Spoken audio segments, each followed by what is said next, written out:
The first thing Clara West saw when she opened the forbidden door was her own face. Not one photograph, not 10, hundreds.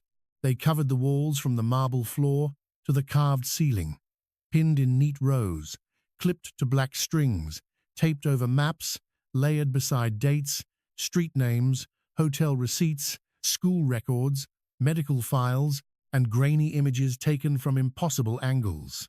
Clara at 12, leaving a school in Vermont with paint on her sleeves. Clara at 17, sitting alone at a bus stop in the rain. Clara at 23, laughing outside a gallery in Chicago. Clara last month, buying turpentine in Florence. Clara yesterday, standing at the gates of this mansion in Sicily, looking up at the house of the most feared man on the island. Her breath left her body. The room was dark, except for the weak afternoon light slipping through a single high window. Dust floated in the air like ash. The smell was old paper, locked wood, and something metallic beneath it. At the center of the room stood a long table. On it lay a photograph of her sleeping, not from years ago, from last night. Clara's hand flew to her mouth. Behind her, a voice said, "You were told not to come in here." She turned so fast her shoulder struck the doorframe. Matteo Riva stood in the hallway, still as a statue cut from shadow. He wore a black shirt open at the throat, sleeves rolled to his forearms, his dark hair slightly damp from the storm rolling in over the Sicilian cliffs. He did not look surprised. That frightened her more than if he had shouted. Matteo Riva never shouted. Men like him did not need volume.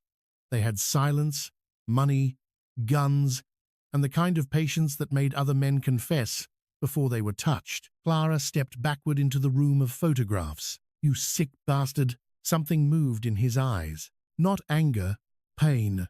It vanished so quickly she doubted she had seen it. "Come away from the wall." "No, Clara."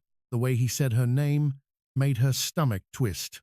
Calm, intimate, as if he had said it too many times when she was not there to hear it. She reached blindly behind her and tore one photograph from the wall. It was her at 19, standing outside her first art school exhibition. "You've been watching me." "Yes." The honesty hit harder than a denial. "For how long?" Matteo's gaze lowered to the photograph in her shaking hand. "Longer than you would forgive." Clara let out a sound that was almost a laugh and almost a sob. "You hired me to paint your private chapel. You brought me into your house. You gave me a room. You watched me sleep." His jaw tightened. "That photograph was not taken by me. Do you expect me to believe that?" "No," he said. "I expect you to run." A strange cold moved through the room. Outside, thunder rolled over the sea. Clara stared at him. "What?" Matteo stepped inside the room. She stepped back. He stopped immediately. That small act of restraint should not have mattered. "It did. You opened the wrong door," he said quietly. "Now, they know I brought you here." "Who?"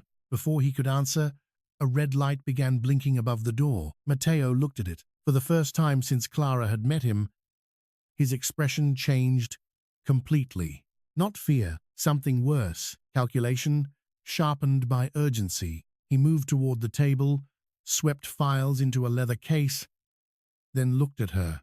"We leave now. I'm not going anywhere with you." A gunshot cracked somewhere below. Clara froze. Another shot. Then, screaming, Matteo crossed the room and grabbed her wrist. She tried to pull away. "Don't touch me. If I wanted to hurt you," he said, pulling her behind him as he opened the door, "you would never have found this room." They ran through the corridor as the mansion lights flickered. Men shouted in Italian downstairs. Glass shattered. Smoke began to move through the upper hall in pale ribbons. Clara's mind split into pieces. The photographs. The sleeping image, Matteo's hand around her wrist, the gunfire below, the horrible realization that the nightmare on the walls might not be the worst thing in this house. At the end of the corridor, two armed men appeared. Matteo pushed Clara behind him and fired twice. Both men fell. He did not look at them. He looked only at her. "Stay close. You killed them. They came for you. You don't know that." His eyes burned into hers. "I know everything that comes for you." That should have sounded monstrous. It did, but it also sounded like a confession made in blood. They reached the grand staircase as smoke climbed from the lower floors. The mansion was chaos, now guards running, alarms wailing, servants fleeing through side doors. The private chapel where Clara had been hired to paint an angel ceiling glowed with orange light. Someone had set fire to the west wing, or maybe Matteo had. She no longer knew what kind of man stood beside her. At the landing, Matteo stopped. Down below, in the marble foyer, a man in a white suit stood among the smoke with a pistol in his hand and a smile on his face. "Matteo," the man called. "You always were sentimental." Matteo's body went still. "Lorenzo." Clara heard the name like a blade being drawn. The man in white looked up at her and smiled wider. There she is, the little painter, all grown up.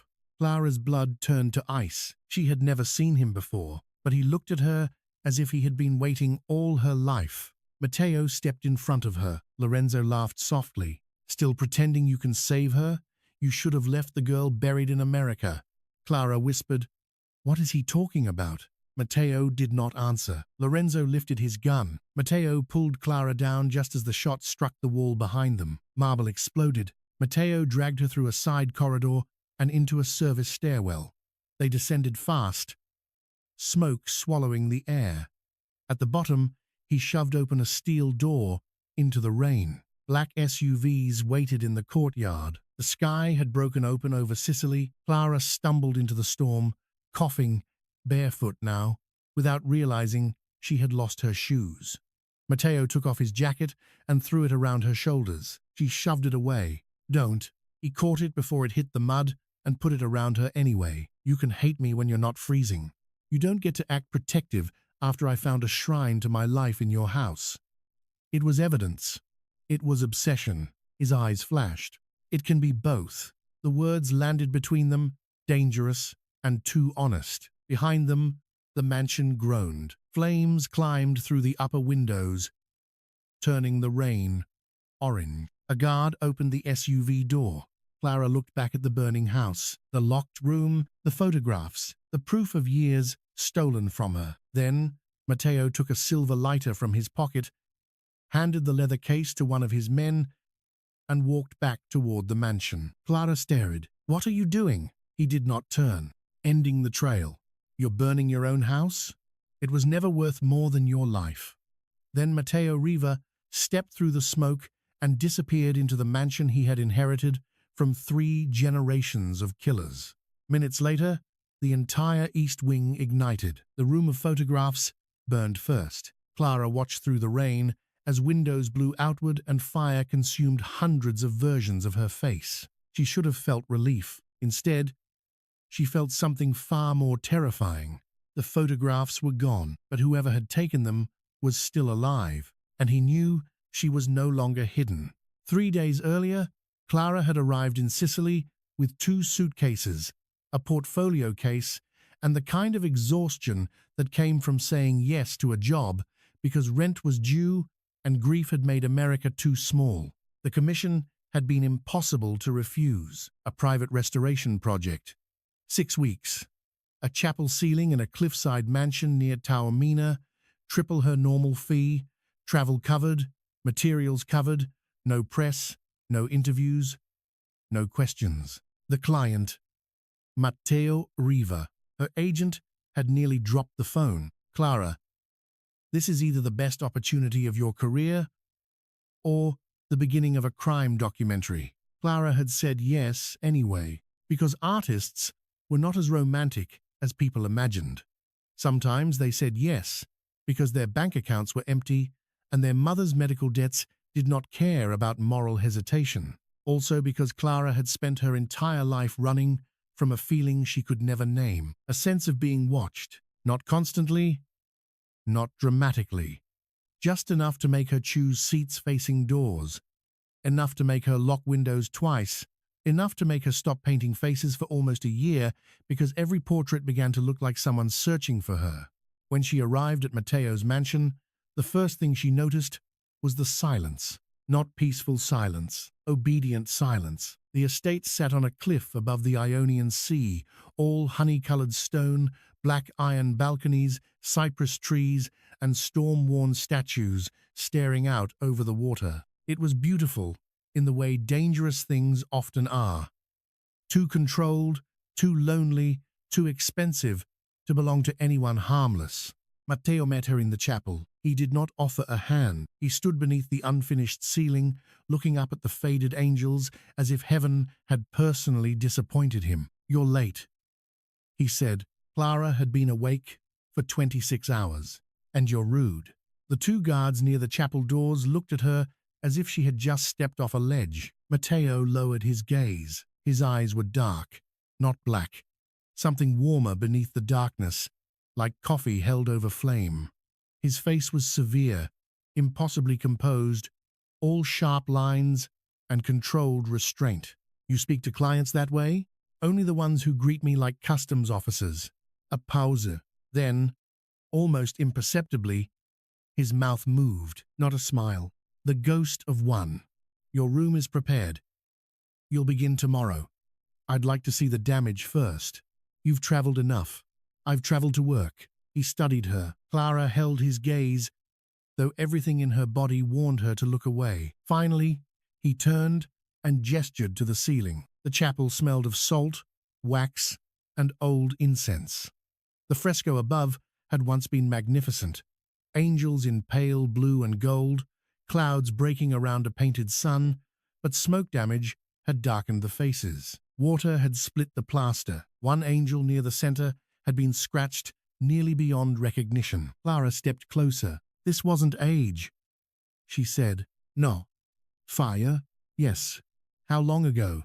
21 years. She looked at him. Matteo's face closed. "That angel," he said, pointing to the damaged figure. "Restore her?" "Exactly." "Do you have references?" "No." "Then exact is impossible." "Tre." Clara almost refused. Then she looked again. The ruined angel had dark hair, one hand extended downward, eyes turned towards something unseen. Something about her made Clara's chest ache. "I'll need access to the archives," she said. "Old photographs, estate records, anything showing the chapel before the fire." Matteo's gaze sharpened. "You'll have access to what I give you. That's not how restoration works. That is how this house works." So the battle began. For 3 days, Clara painted beneath the eyes of armed men and angels. Matteo came to the chapel every evening at the same hour. He never commented on her progress. He stood in the back, silent and watchful, as if he were guarding the room from memory itself. She hated the way she became aware of him before he entered. The air changed. Her brush would slow. The guards would straighten. The candle flames seemed to hold still. On the second evening, Clara climbed too high on the scaffold to examine a crack in the plaster. A rung shifted beneath her foot. She slipped. Matteo crossed the chapel faster than seemed possible. He caught her before she fell, one arm locking around her waist, the other braced against the scaffold. For one breath, Clara was pressed against him, hands against his chest, her cheek inches from his throat. His body was warm, solid, still, too still. He looked down at her. "You don't listen," she swallowed. "You don't explain." His hand remained at her waist 1 second too long. Then he released her as if burned. "Lower the scaffold," he ordered the guards. "I'm fine. You were falling, and now I'm not. You won't climb that high again without someone holding it." "I don't need a babysitter." "No," Matteo said, eyes fixed on her. "You need enemies with worse aim." The sentence was so strange she remembered it later. That night, she dreamed of cameras, of a lens opening in the dark, of a child crying in a room that smelled of smoke. On the third day, the housekeeper gave Clara the wrong key, or perhaps fate did. The woman was old, severe, and silent, with white hair pinned so tightly it seemed painful. Her name was Bianca, She brought Clara tea each afternoon and spoke only when necessary. The archive room? Bianca said, placing the key on a tray. Clara frowned. Mr. Riva, approve this? Bianca's eyes moved once toward the hallway. He approved more than he admits.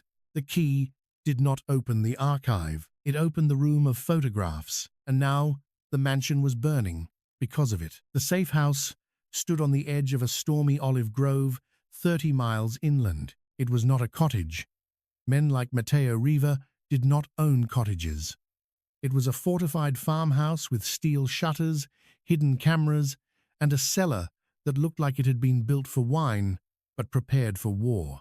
Clara arrived, soaked, furious, and shaking. Matteo arrived 20 minutes later, covered in smoke. His black shirt was torn at the shoulder. Blood ran from a cut along his jaw. His hair was wet from rain and ash. Clara stood from the kitchen chair. You burned it. Yes. That room might have held answers. It held bait, and you decided that, without asking me. Wand? His eyes were cold now. People shooting at you removed the luxury of discussion. You always talk like that? When I'm restraining myself? The words were quiet, dangerous.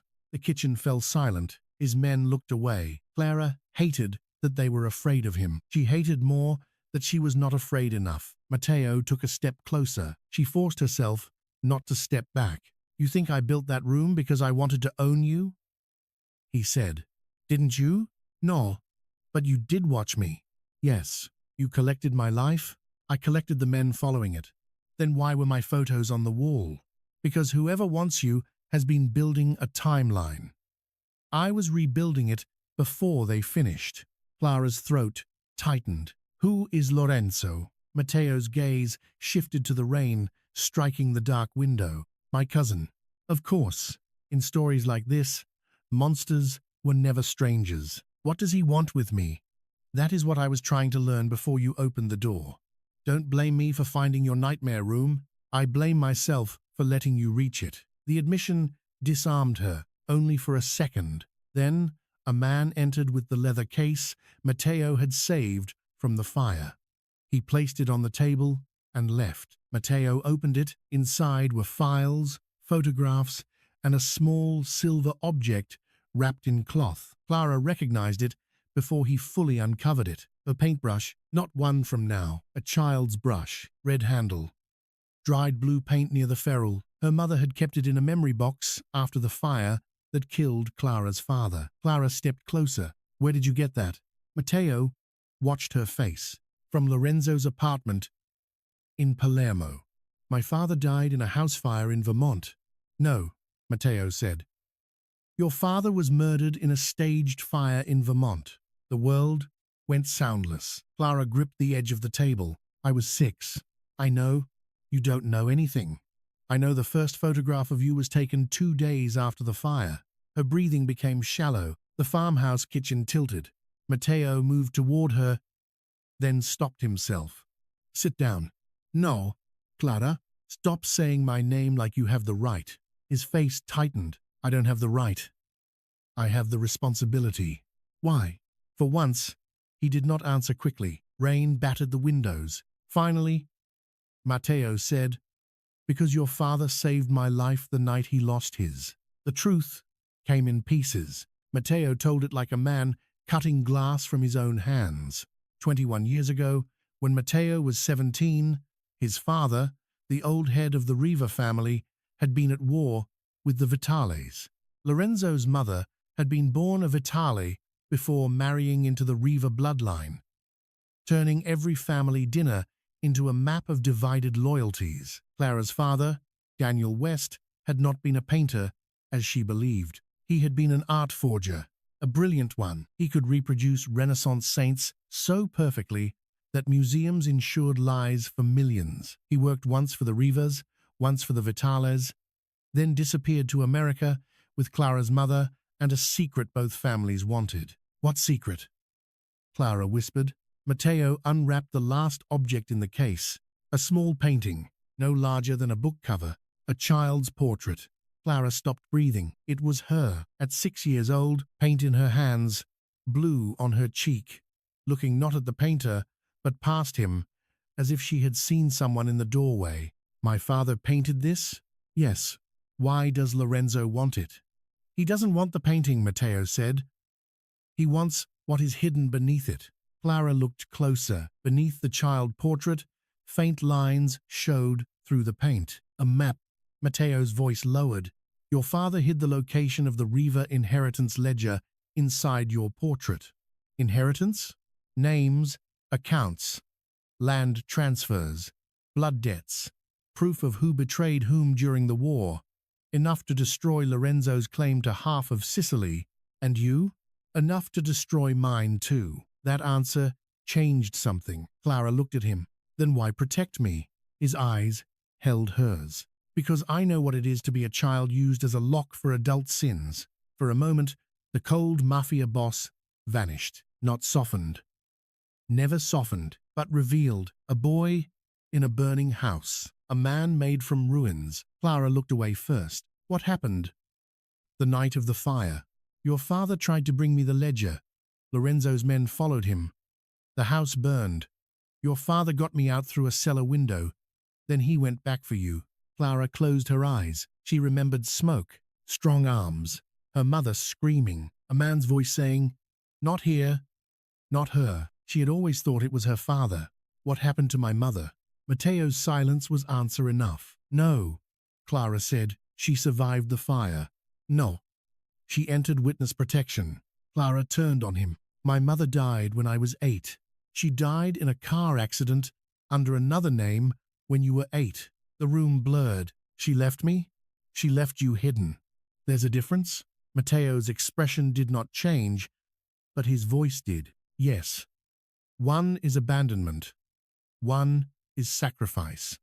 Both feel the same to the child.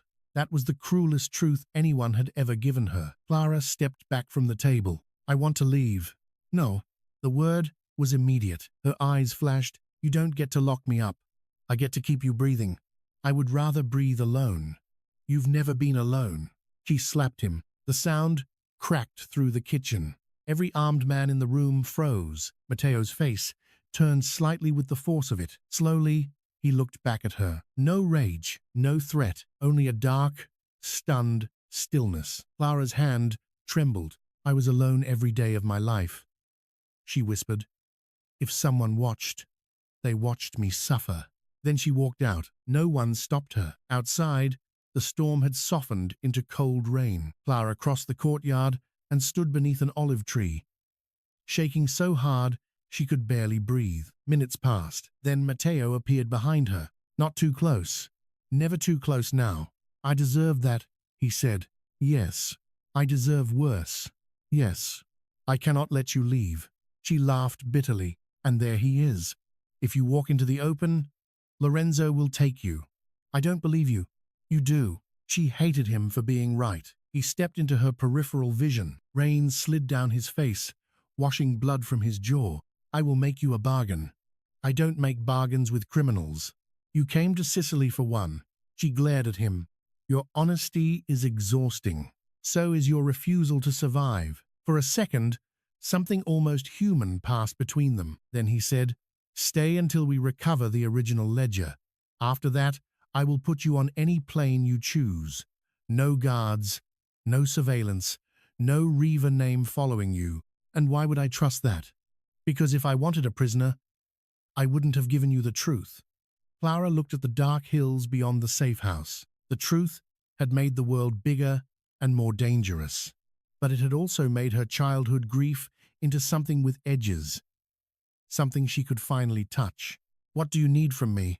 Matteo's gaze moved to her hand. You paint what your father hid.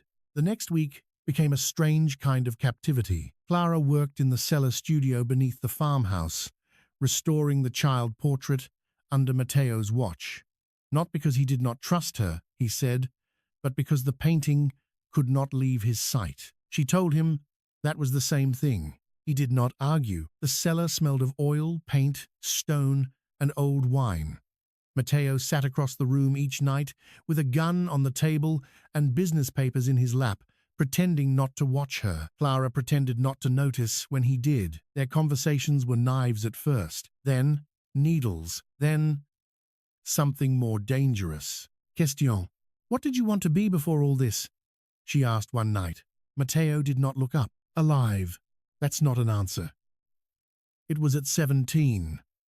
And Clara's brush slowed. And now? His eyes lifted. There was a long silence. Necessary. She hated that answer because she understood it. Another night, she fell asleep at the work table, cheek near the portrait, brush still in hand. She woke, covered by Matteo's coat. He was asleep in a chair near the door, gun resting across his thigh, head tilted slightly back.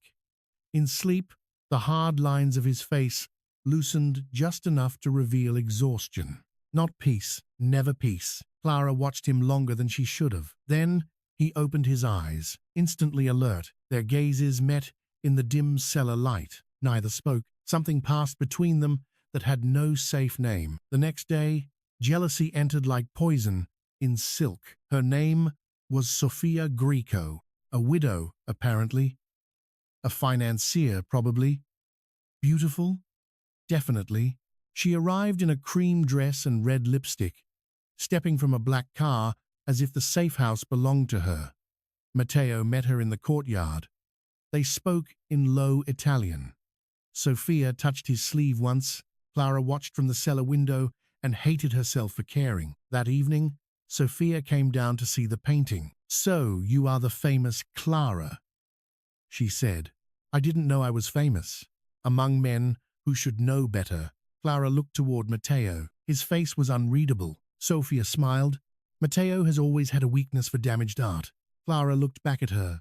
And here I thought he preferred damaged people. For the first time, Matteo looked almost amused. Sofia did not. After she left, Clara cleaned her brushes too hard. She's in love with you, she said. Matteo stood near the stairs. No, she wants to be. That is not the same thing. Did you love her? No. Do you love anyone? The question escaped before she could stop it. Matteo went very still. Clara wished she could take it back. Then he said, not safely. Her chest tightened. That sounds lonely. It is efficient. You're lying. Yes, the honesty undid her more than flirtation would have. That night, Lorenzo sent the first gift. A box arrived at the safe house gate. Inside was a burned doll with blue paint on its hands, and a note, ask Matteo who carried you out of the fire. Clara read it 3 times. Then she went cold. Matteo took the note from her. His face became deathly calm. Clara, was it you? Silence. Was it you who carried me out? Yes. The memory struck like lightning. Smoke. Arms. Not her father's voice. A boy's voice. Not here. Not her. You were there. Yes. You knew me as a child. I saw you for less than a minute. And then you watched me for years. After Lorenzo found you again? When? 3 years ago. Why didn't you tell me? Because you were finally living. She stepped closer. Don't make my ignorance sound like mercy. His eyes flared. It was not mercy. It was fear. That stopped her. Matteo looked as if the words had been dragged from him. I was afraid if I came near you, I would bring the war back to your door. You did. Yes. And now? Now I am afraid that if you leave, I will not reach you in time. The room narrowed. Clara's anger did not disappear. It changed shape. You don't get to care for me like a secret. His jaw tightened. I don't know another way. Learn. For a moment, she thought he might touch her. His hand lifted slightly, stopped, fell back to his side. I am trying. The painting revealed its map at dawn. Clara had removed the final layer of varnish, exposing fine gold lines beneath the child portrait. They formed the coastline of eastern Sicily, then narrowed to a single mark above an abandoned monastery in the hills. Matteo stared at it. The old Vitali chapel. You know it? My mother was married there. Romantic.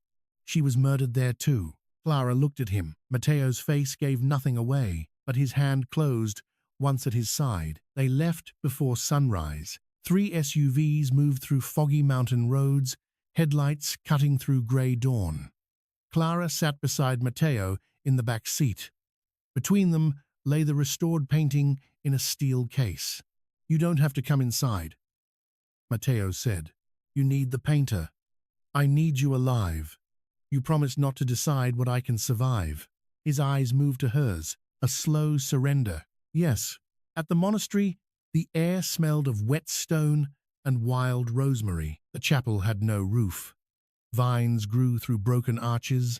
Saints without faces watched from cracked walls. Clara found the mark from the painting beneath the altar, a carved angel with one hand extended downward. Matteo crouched beside her. Their shoulders nearly touched. "Your father reused the angel," she whispered.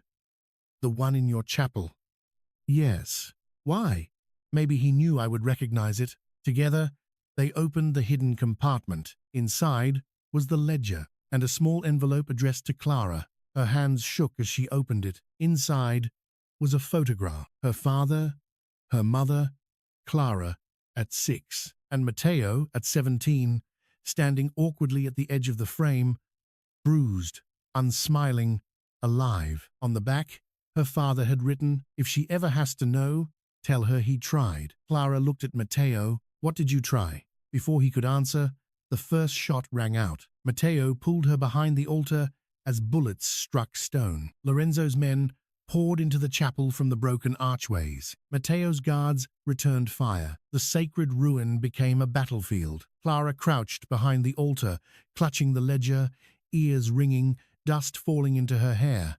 Matteo moved with terrifying precision, firing only when necessary, covering her every time she shifted. Then Lorenzo appeared at the far end of the chapel, holding Bianca, the housekeeper, with a gun to her head. Matteo froze. Clara whispered, "Bianca?" Lorenzo smiled. "Every house has old ghosts." Bianca's eyes found Clara. "I'm sorry," the old woman said. Clara understood then. The wrong key had not been an accident. Bianca had led her to the room, but not for Lorenzo. For the truth, Lorenzo pressed the gun harder to Bianca's temple. "Ledger, Clara, or the old woman joins your parents."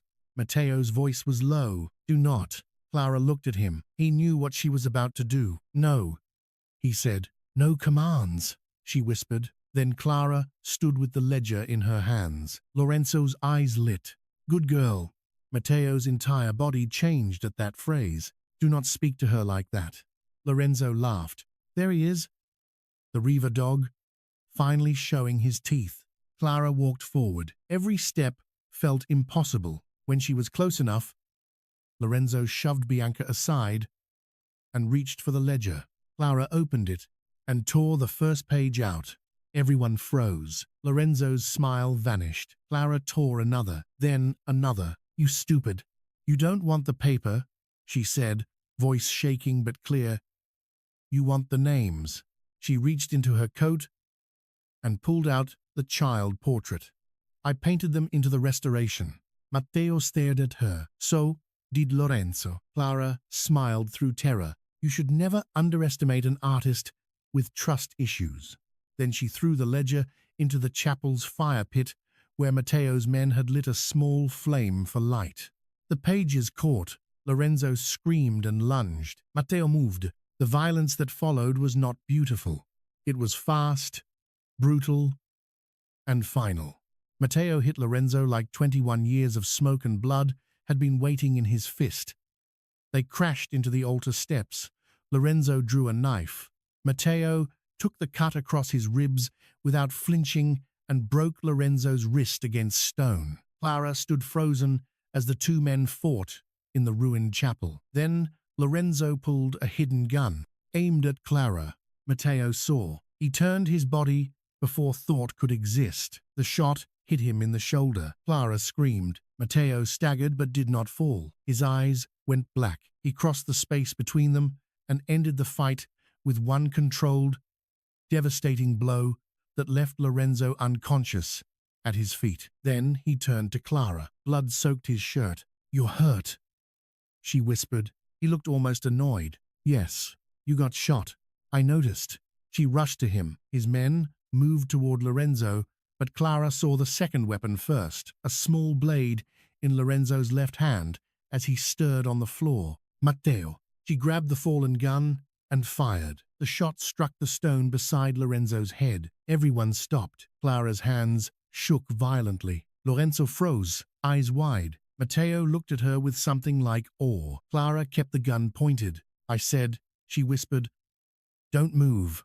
That was the moment Matteo Riva fell completely and silently in love with her. Not because she was soft, because she was not. The aftermath came in fragments. Police who were not really police. Doctors who did not ask questions. Sofia Greco arriving with lawyers and leaving with the copied ledger hidden in the restored portrait, ready to destroy Lorenzo's public claim before Matteo destroyed the private one. Bianca weeping once in the corner, then becoming severe again. Matteo refusing proper treatment until Clara sat beside him. The safe house turned into a command center. Clara turned into something no one knew how to handle. She refused to leave his room. She refused to cry. She refused to let anyone call her fragile. Matteo lay in bed with his shoulder bandaged and his temper worse than his injury. "You should rest," he said. "I am resting. You are sitting like a guard dog. Learned from the best." His mouth moved faintly. Then he winced. "Don't smile," she said. "You'll tear something." "I wasn't smiling. You were thinking about it." His eyes lingered on her. The room softened dangerously. Clara looked away. "Did you kill Lorenzo?" "No." "Will you?" A pause. "No." She turned back, surprised. Matteo stared at the ceiling. "Because if I do, the story ends the way he wrote it. Bloodline, revenge, inheritance, men killing men over names carved into stone. And if you don't, Sofia releases the ledger, Bianca testifies, Lorenzo loses the legitimate world first. And the illegitimate one?" His eyes returned to her. "That one is mine to clean." She should have hated how calm he sounded. Part of her did. Another part, the part that had watched him step into bullets for her, understood that some monsters were only monstrous in the direction of worse things. "Matteo." "Yes." "Why did my father write that you tried?" His face closed. For a long time, he said nothing. Then, "Because I tried to go back into the fire for him." Clara's breath caught. "My father and your mother. What stopped you?" "My father's men dragged me out. I was 17. I fought them until I broke 2 ribs. It changed nothing." His voice remained controlled. His eyes did not. "All these years," Clara whispered, "you blamed yourself." "Yes." "For surviving?" "Yes." "That's not guilt. That's grief, wearing your name." He looked at her then, as if she had touched a wound no one else had found. Clara reached for his hand. He watched the movement like a starving man watching bread. Their fingers touched. He did not close his hand around hers. He waited, so she closed hers around his. Matteo's breath changed. "Just once." "I don't know how to do this," he said. "Do what?" "Want something without turning it into a war." Clara's thumb moved over his knuckles. "Then don't start with wanting. Start with staying." Outside, thunder moved over the hills. Inside, the most feared man in Sicily held her hand like it might be the only honest thing left in his life. 2 weeks later, Clara returned to the burned mansion. Matteo tried to forbid it. Then he remembered himself and said, "I would prefer you didn't." She appreciated the effort. The east wing was gone. Black stone, collapsed beams, the smell of ash still buried in the walls. The room of photographs had become a skeleton. No faces remained, no timelines, no sleeping image. Only burned nails and curled metal. Clara stood in the ruins for a long time. Matteo waited near the doorway, not behind her, not over her shoulder, near enough to reach, far enough to let her choose. "I thought burning it would make me feel free," she said. "Did it?" "No." He did not answer. "I think I need to make something here." His gaze shifted to her. "What?" "A studio." Matteo looked around at the ruined wing. "In the room that hurt you? In the room that lied to me?" She looked at the scorched wall. "I want to paint over it." Something like pride moved through his face. "It's yours." She turned. "The room? The wing? The chapel? The house if you want it?" "Matteo." "What?" You can't give someone a mansion because you don't know how to say you care. He looked genuinely caught. Clara almost laughed. Almost. Then he said quietly, I care. The words were simple, not smooth, not seductive, but from Matteo Riva, they were an earthquake. Clara's chest tightened. Say it again. His eyes held hers. I care. About what? You. The burned room seemed to become very still. Clara walked to him slowly. He did not move. Is that all? No. What else? His throat moved.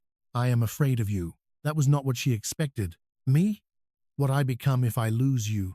Her breath caught. Matteo, I know that is not a gentle thing to say. No, she whispered. It's honest. I don't want to cage you. Then don't. I don't want to watch you from shadows.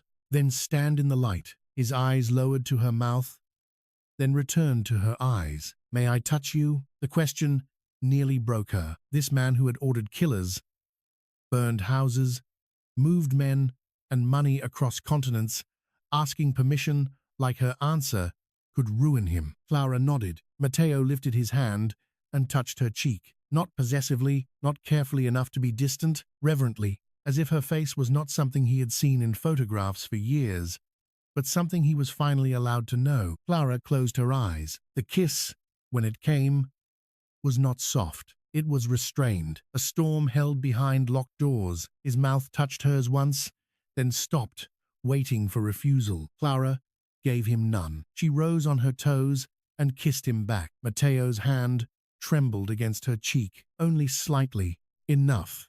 A month later, the chapel ceiling was finished. Clara restored the angel exactly, though no reference had survived. Or so she told Matteo. The truth was, she had painted the angel with her mother's eyes, her father's hands, and a trace of the boy Matteo had been before fire turned him into a weapon. The unveiling was private. No press, no politicians, no men, pretending not to fear Matteo Riva. Only Bianca, Sophia, a few old loyal guards, and Matteo standing beside Clara beneath candlelight. The angel looked down from the painted sky, one hand extended toward the earth. Not saving, inviting. Matteo stared up at it for a long time. You changed her, he said. Yes, she looks less tragic. She survived the fire. His eyes moved to Clara. So did you. So did you. The silence between them held 21 years of smoke. Then Bianca stepped forward and placed something in Clara's hand. A small envelope. I was asked to keep it. By whom? Your mother. Clara opened it with shaking fingers. Inside was a short letter. My Clara, if this reaches you, then the past has found you. I am sorry I could not be the mother you deserved. I thought distance would protect you. I was wrong. Love should not always hide. There was a boy that night who tried to carry you out of the fire. If he has become a hard man, remember that children do not walk through flames and come out untouched. But do not forgive him, because he suffered. Forgive him only if he learns to love you in the open. Live where you are seen, Mom Clara cried then, quietly at first. Then, not quietly, Matteo moved beside her, but did not touch until she turned into him. Then he held her. In front of everyone, no shadows, no secrecy, no locked room. Later that night, after the others had gone, Clara returned alone to the chapel. Matteo found her there near midnight. Of course he did, but this time she had left the door open. He stood in the entrance. May I come in? She smiled through the candlelight. You own the house. No, he said. Not this room. Clara looked at the finished ceiling. Come in. He entered and stood beside her. For a while, they said nothing. Outside, Sicily breathed in the dark. The sea struck the cliffs below. Somewhere in the distance, thunder murmured but did not arrive. Clara took his hand. I'm not staying because I'm afraid, she said. I know. I'm not staying because you protected me. I know. I'm staying because when I look at the ruins, I don't only see what happened to me anymore. Matteo's fingers tightened around hers. What do you see? She looked up at the angel. What I can make from it. His voice lowered. And me? Clara turned to him. You are not the fire, Matteo. His face changed, just slightly, enough for her. You are what walked through it and still came back for someone else. He looked away, but she saw the emotion before he could hide it. The great, cold Mafia Boss of Sicily, undone by a sentence softer than mercy. Clara lifted his hand and placed it against her chest, over her heart. "Here," she whispered. "No shadows." His eyes returned to hers. "No shadows," he said, and this time, when he kissed her beneath the restored angels, there was nothing hidden about it. Months later, tourists passing the Sicilian coast sometimes saw a strange thing on the cliff above the sea, a burned mansion slowly being rebuilt, not as it was, never as it was. The east wing became a studio with high windows and white walls. The room that had once held hundreds of stolen photographs now held blank canvases, jars of brushes, sunlight, unfinished portraits, and one locked drawer containing the only photograph Clara kept from the old wall, the one of her at 6. But now it was different, because beside it she had placed the photograph her father had left. Her family, the bruised 17-year-old boy at the edge, the beginning of the truth. Matteo never entered the studio without knocking. Sometimes Clara made him wait just to remind them both that she could. Sometimes he brought coffee and stood quietly while she painted. Sometimes he watched her, not like a guard, not like a criminal, not like a man collecting proof against disaster, but like a man learning the difference between possession and presence. One evening, as the sun sank red over the sea, Clara painted him for the first time. Matteo sat by the window in a black shirt, one hand resting on the arm of the chair, the other holding a cigarette he had forgotten to smoke. He looked impatient, uncomfortable, too powerful for stillness, and deeply suspicious of being seen. "Stop glaring," Clara said. "This is my face." That explains a lot. His mouth moved, a real smile this time, small and rare. She captured it before it vanished. He noticed. "You did that on purpose." "Yes. You wanted me defenseless. I wanted you honest." He looked at her across the studio. The sunset warmed the scars on his hands, the hard line of his jaw, the darkness in his eyes that no love would fully erase. "I am honest with you," he said. Clara lowered her brush. "Then tell me what you're thinking." He looked around the studio, the white walls, the canvases, the place made from ashes. Then at her. "I'm thinking I burned down a mansion to destroy a room full of your photographs." "That is true. And somehow," he said, "this is the first place that has ever felt like home." Clara's heart turned over. She set down the brush and walked to him. Matteo opened his hand before she reached him. No grabbing, no claiming, just the offer. She took it.